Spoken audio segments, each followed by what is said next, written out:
15 August म्हणजे देशाचा स्वातंत्र्य दिन आणि या दिवशी देशाला स्वातंत्र्य मिळालं। या स्वातंत्र्याच्या अधीन राहून भारतीय राज्यघटनेने प्रत्येक नागरिकाला काही मूलभूत अधिकार बहाल केलेत। त्यापैकी काही अधिकार म्हणजे धार्मिक आचरण करण्याचं स्वातंत्र्य, पण या धार्मिक स्वातंत्र्याचा अवलंब करताना इतरांचे मूलभूत अधिकार पायदळी तुडवले जात आहेत का असा प्रश्न सध्या निर्माण झालाय। सध्याचा कबूतरखान्याचा वाद हा यापैकीच एक आहे आणि आता यात आणखी एका वादाची भर पडली आणि ती म्हणजे मांसाहार बंदीचा निर्णय। त्याचं झालं असं की 15 ऑगस्ट रोजी कल्याण डोंबिवली महापालिका आणि त्यानंतर आता नागपूर महानगरपालिकेनं आणि मालेगाव महानगरपालिकेनं असा आदेश काढलाय की या दिवशी महापालिका हद्दीत मांसाहाराला बंदी असेल, त्यामुळे कत्तलखाने आणि मांस विक्रीची दुकानंही बंद राहतील। पण या निर्णयाला आता विरोध होतोय। अगोदर जितेंद्र आव्हाड आणि आदित्य ठाकरेंनी या विरोधात सूर लावला होता, पण आता सर्वसामान्यांमधून सुद्धा निषेधाचा सूर उमटतोय आणि अशा निर्णयामुळे आपल्या मूलभूत स्वातंत्र्याचा संकोच होतोय असं या निर्णयाला विरोध करणाऱ्यांचं मत आहे। तर सध्या श्रावण सुरू आहे, त्यामुळे एखाद दिवस मांसाहार नाही केला तरी चालेल असं म्हणत या निर्णयाचं समर्थन सुद्धा केलं जाते।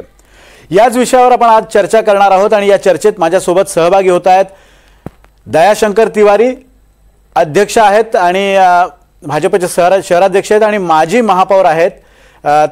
दयाशंकर तिवारीजी, आपलं स्वागत आहे या चर्चेमध्ये। त्याचबरोबर नितीन देशमुख आहेत, प्रवक्ते राष्ट्रवादी काँग्रेसचे शरद पवार गटाचे, ते सुद्धा या चर्चेत आपल्यासोबत सहभागी झालेत। नितीन देशमुख, तुमचंही स्वागत आहे आणि हनुमंत पवार हे काँग्रेसचे प्रवक्ते सुद्धा यामध्ये सहभागी होणार आहेत, ते सुद्धा आपली मतं मांडणार आहेत। मी सुरुवातीलाच दयाशंकर तिवारी तुमच्याकडे येतो। हा निर्णय महापालिकेने घेतलेला आहे, अर्थात आता महापालिकांमध्ये प्रशासनाचं राज्य आहे किंवा प्रशासकीय निर्णय घेतले जात आहेत, लोकनियुक्त सरकार तिथे नाही आहे, त्यामुळे हा निर्णय प्रशासनाचा आहे असं म्हटलं जातंय। पण तरी सुद्धा भाजपनं सुद्धा या निर्णयाचं समर्थन केलेलं आणि ज्या ज्या ठिकाणी असे निर्णय झालेत ते भाजपच्याच प्रेरणेने झालेत असा आरोप केला जातोय। तुमचं या आरोपावर काय म्हणणं आहे? नागपूर महानगरपालिकेच्या सभागृहात एका वर्षात कोणकोणत्या दिवशी कत्तलखाने बंद राहतील याचा ठराव आणला गेलेला आहे आणि सर्वपक्षीय निर्णय घेऊन एकमताने त्या निर्णय मंजूर करण्यात आलेला आहे। त्या निर्णयातच 15 ऑगस्ट आणि 26 जानेवारी हा 2 दिवस कत्तलखाने बंद ठेवण्याचा निर्णय नागपूर महानगरपालिकेच्या सभागृहाने एकमताने घेतलेला आहे। तिथे सत्ता भाजपचा असेल तरीही सर्व नगरसेवकांनी एकमताने त्या निर्णयाला पाठिंबा दिलेला आहे, म्हणून हा निर्णय फक्त भाजपाचा आहे हे सांगता येत नाही। ज्या दिवशी देशाला स्वातंत्र्य मिळाला आणि ज्या दिवशी भारताच्या संविधानाला अनुमती देण्यात आली, हे दोन्ही दिवस राष्ट्रीय त्योहार असल्यामुळे जीवदया त्यामागची भूमिका आहे आणि जीवदया झाली पाहिजे या दृष्टीने हा निर्णय सभागृहाने एकमताने घेतलेला आहे। म्हणून याला एका पक्षाचा मत न म्हणता सर्वकष या समाजाने आणि समाजाचे प्रतिनिधित्व करण्यावाले प्रत्येक पक्षाचे नगरसेवकांनी मिळून जनप्रतिनिधींनी घेतलेला असं समजण्यात यावा असं माझं मत आहे आणि असा या निर्णयाला मी आपला पूर्ण समर्थन सुद्धा देतो। पण दयाशंकर तिवारीजी, मला सांगा की कत्तलखाने बंद राहतील, मांस विक्रीची दुकानं बंद राहतील, पण हॉटेल्स ज्यामध्ये नॉनव्हेज मिळतं तिथे जाऊन तुम्ही जेवण करू शकता, ती हॉटेल्स मात्र सुरू राहणार आहेत।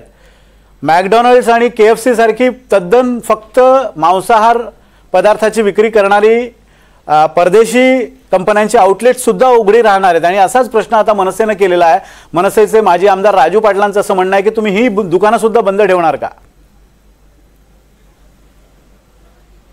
काही लोक असे आहे की ज्यांची दुकानं बंद पडलेली आहे, म्हणून त्यांना स्वतःची दुकान चालवण्यासाठी काही ना काही नवीन विषय घ्यावे लागते।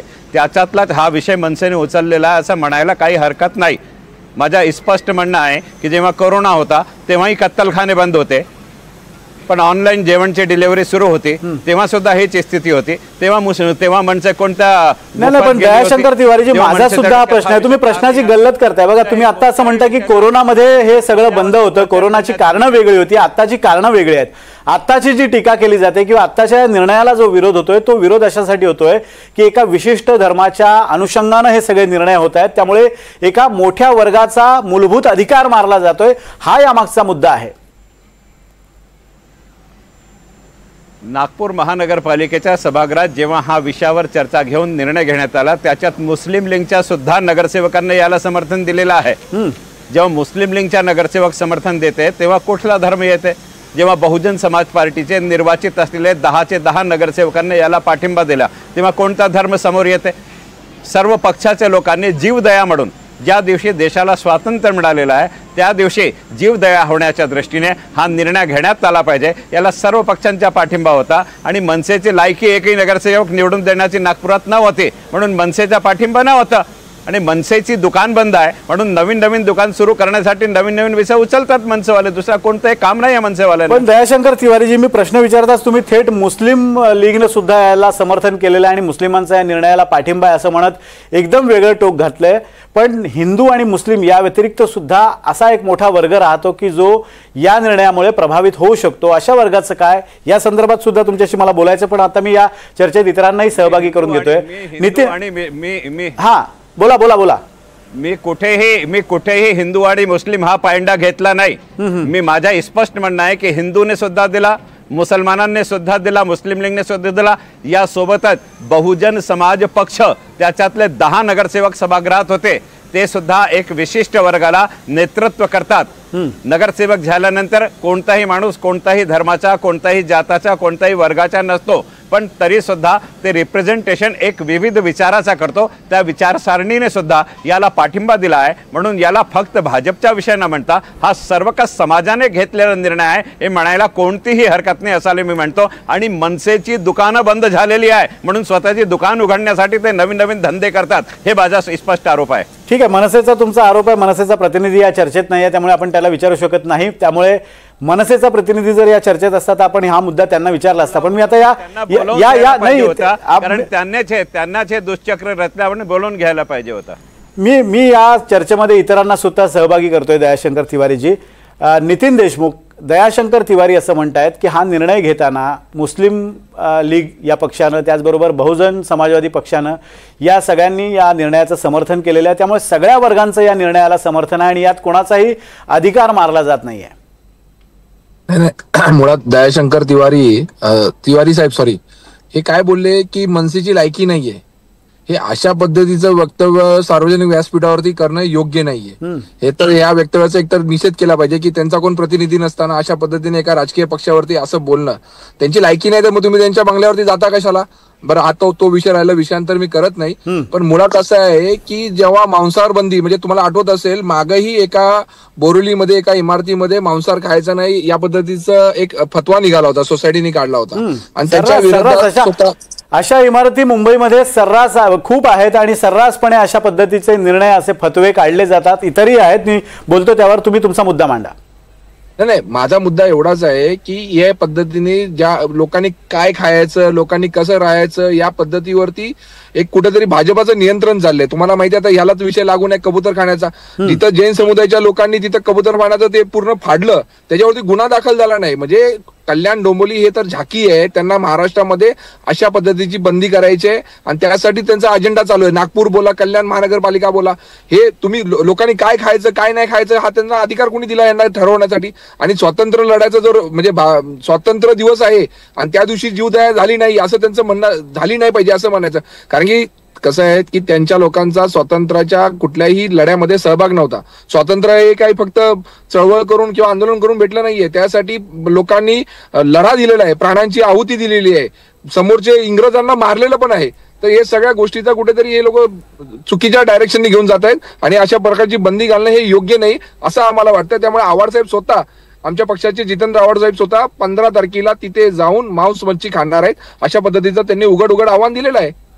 नितीन देशमुखांनी जो मुद्दा मांडलेला आहे हनुमंत पवारजी, हा मुद्दा काँग्रेसची यावर नेमकी काय भूमिका आहे? दयाशंकर तिवारी यांनी या निर्णयाचं समर्थन केलेलं आहे की 15 ऑगस्ट आणि 26 जानेवारी हे राष्ट्रीय सण आहेत आणि या राष्ट्रीय सणाला कोणताही मांसाहार नको, अर्थात राष्ट्रीय सण आहेत आणि त्या दिनाचं पावित्र्य राखलं गेलं पाहिजे. पण त्याचा संबंध अशा एखाद्या निर्णयाशी लावून तुमच्या देशप्रेमाची परीक्षा घेणं हे तुम्हाला योग्य वाटतं का? हे दयाशंकरजी काय बोलतायत मला त्याच्याशी काही घेणं देणं नाही. पण ज्या महानगरपालिकांनी हा निर्णय घेतलाय त्यांचा मात्र मी तीव्र धिक्कार करतो. त्याचं कारण, अरे आम्ही काय खायचं आणि काय खायचं नाही हे ठरवायचा अधिकार महानगरपालिकेच्या आयुक्ताला कोणी दिला? अरे आमचा 15 ऑगस्ट हा दिवसच स्वातंत्र्य दिवस आहे. स्वातंत्र्याची व्याख्या कळते का या लोकांना? खुर्चीमध्ये बसलेले असे निर्णय काढणारे हे बिंडोक अधिकारी आणि महानगरपालिकेचं प्रशासन स्वातंत्र्य दिवसाचा अर्थ कळतो का यांना? आमचं राहण्याचं स्वातंत्र्य, आमचं खाण्याचं स्वातंत्र्य, आमचं विहार करण्याचं स्वातंत्र्य, संपत्ती कमवण्याचं स्वातंत्र्य, हे सगळे मिळून स्वातंत्र्य असतं. कोणतरी इंग्रज इथं आले आणि ते गेले, त्याला स्वातंत्र्य दिवस म्हणण्या इतपत बालिश बुद्धी या महाराष्ट्रामध्ये कधीपासून वरचढ व्हायला लागली? आमचं स्वातंत्र्य हे अबाधित आहे आणि सरकारनं, महानगरपालिकेनं, सत्ताधाऱ्यांनी रोजगार निर्माण करायचे हो. हे कत्तलखाने बंद करण्यानं पोल्ट्री फार्मवाले असतील, आमचे शेळी पालन करणारे शेतकरी, शेतमजूर, ग्रामीण भागातले 18 पगड जातीवाले असतील, त्यांच्या पोटावर पाय देण्याचा हा गंभीर गुन्हा आहे. या महानगरपालिकेच्या अधिकाऱ्यांवर गुन्हा दाखल केला पाहिजे. तुम्ही आमचे रोजगार हिसकावून घेताय आणि काय खायचं आणि काय खायचं नाही ह्याचा निर्णय कधीपासून सरकार घ्यायलं?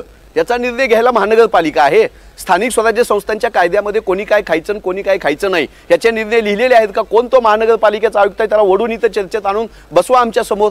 अरे जे मांसाहार करत नाहीत त्यांच्याबद्दल आम्हाला आदर आहे. आमच्याही घरामध्ये वारकरी आहेत, जैन बांधव आहेत, आणखी कितीतरी मंडळी आहेत, ते खात नाहीत. श्रावणामध्ये असंख्य लोक खात नाहीत, त्यांचा आम्हाला आदर आहे.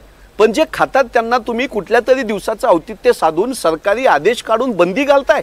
हा अतिशय तुगलकी निर्णय आहे. मूर्खपणाशिवाय ह्याला दुसरा शब्द असू शकत नाही. संविधानाचं 19वा कलम यांच्या तोंडावर फेकून आणावं असं मला वाटतं.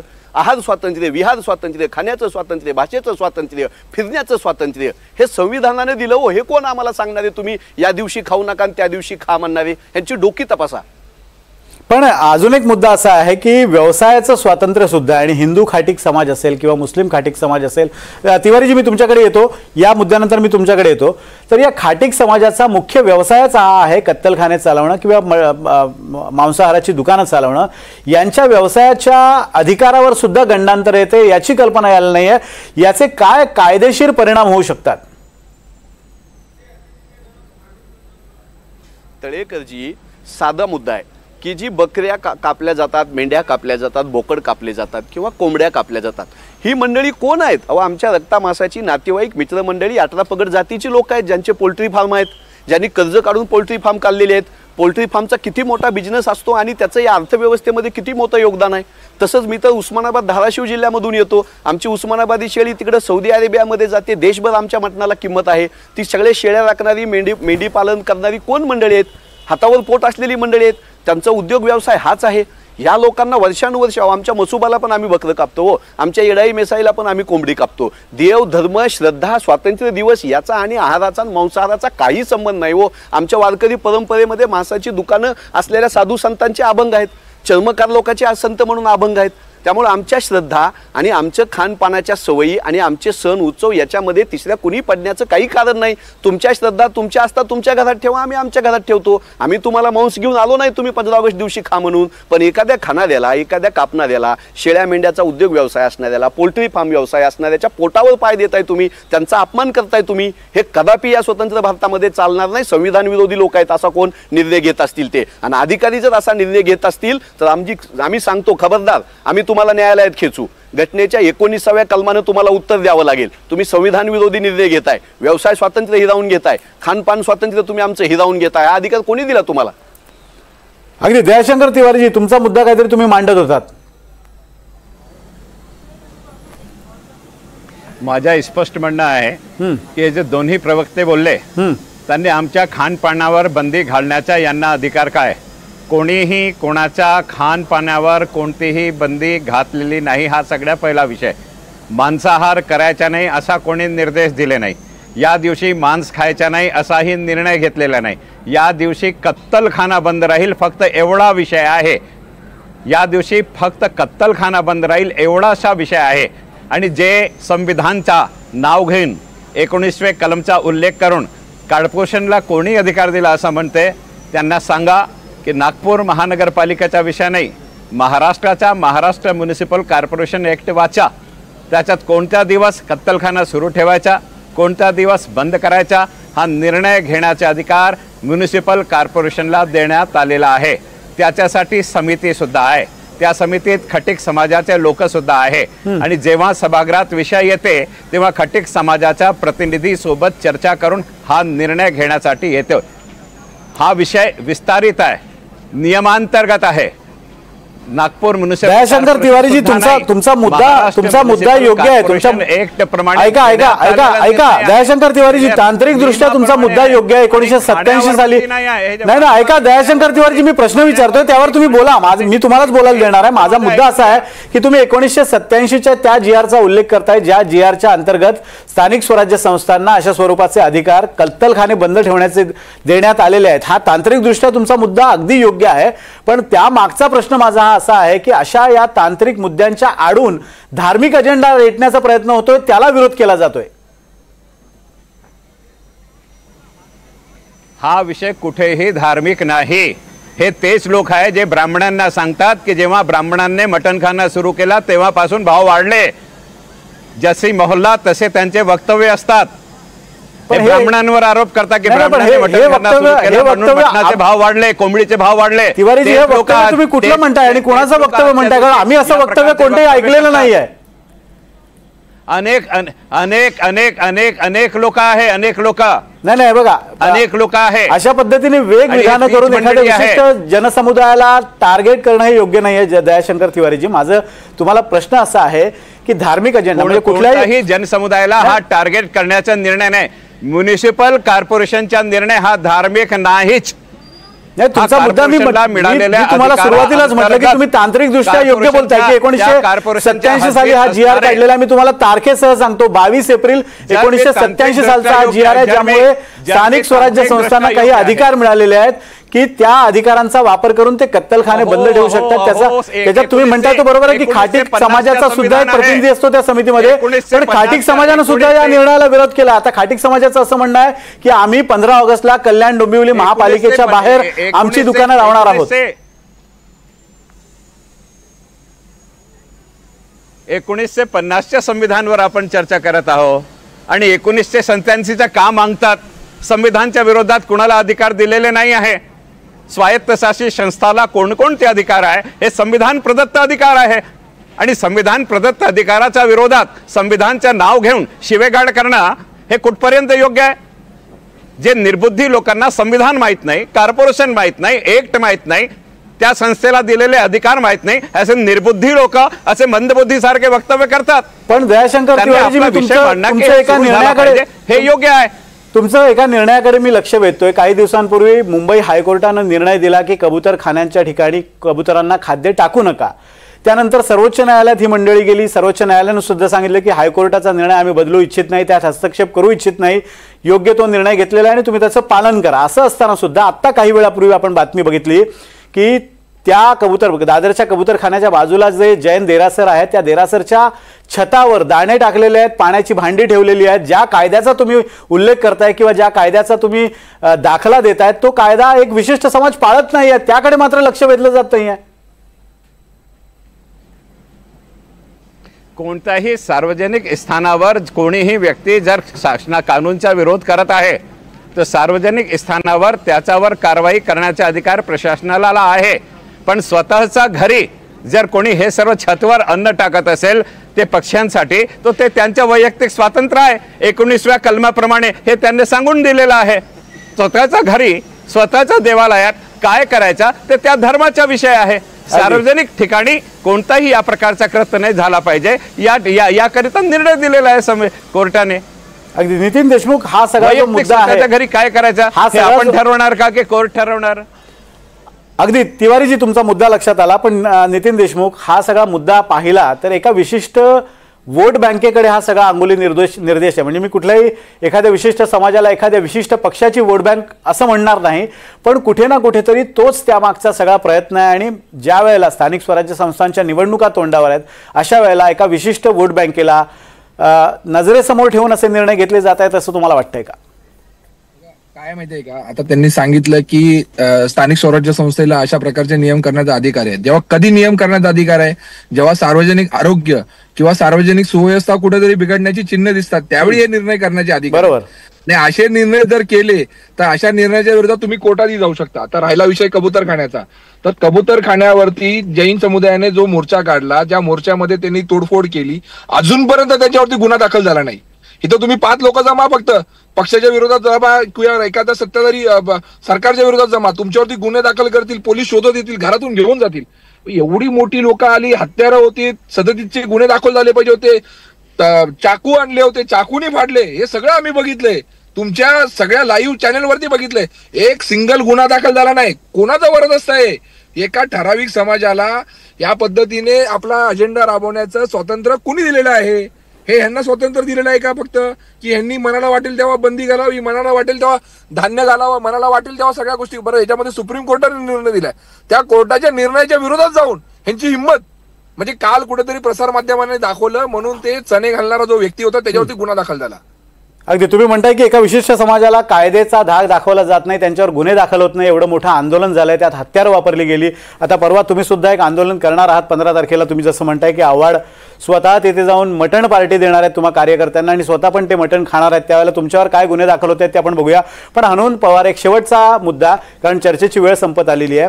या सगळ्या मागे कुठेतरी राजकीय वास येतोय का? एका विशिष्ट समाज गटाला समोर ठेवून स्थानिक स्वराज्य संस्थांच्या मतांचं गणित जुळवण्याचा प्रयत्न केला जातोय का?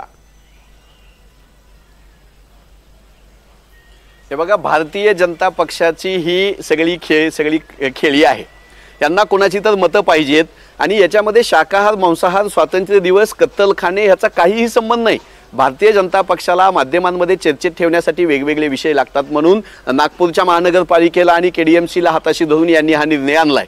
आणि शाकाहारी मांसाहारीचा विषय, मी ज्या 18 पगड जातीतून महाराष्ट्राच्या ग्रामीण भागातून येतो, सगळ्यात ज्या शाकाहारी आमच्याच समाजात आहेत, आमच्याच सोबत आहेत, 18 पगड जातीत आहेत, तसंच मांसाहार खाणारे पण आहेत. पण ते कायद्याचा धाक दाखवून आम्ही कुणाला शाकाहारी नाही केलं किंवा कायद्याची भीती दाखवून कुणाला मांसाहारी नाही केलं आम्ही, किंवा धर्मश्रद्धांची भीती घालून आम्ही करत नाही. स्वातंत्र्य हा या मातीचा गुणधर्म आहे. या महाराष्ट्राच्या मातीमध्ये स्वातंत्र्याची रुजवणूक झालेली आहे. त्या स्वातंत्र्यावर स्वातंत्र्य दिना दिवशी गदा आणणारी ह्या माणसांची डोकी तपासली पाहिजेत. आरोग्याला ज्यावेळेस अडचण होईल, साथरोग वाढतील, ज्यावेळेस कायदा सुव्यवस्थेचा प्रश्न तयार होईल, त्यावेळेस स्थानिक स्वराज्य संस्थांना काय अधिकार दिलेले आहेत? भारताच्या इतिहासात स्वातंत्र्य दिना दिवशी मांस, मटण, मच्छी, कत्तलखाने बंद ठेवा म्हणण्याचा मूर्खपणा कुणी कायद्याची गल्लत केली जाते. तुमचा मुद्दा लक्षात आला की कायद्याची गल्लत केली जाते. मी चर्चा संपवतोय, पण दयाशंकर तिवारी एक मुद्दा मांडू इच्छितात. शेवटचा अगदी थोडक्यात तिवारीजी, कारण माझा वेळ संपतोय.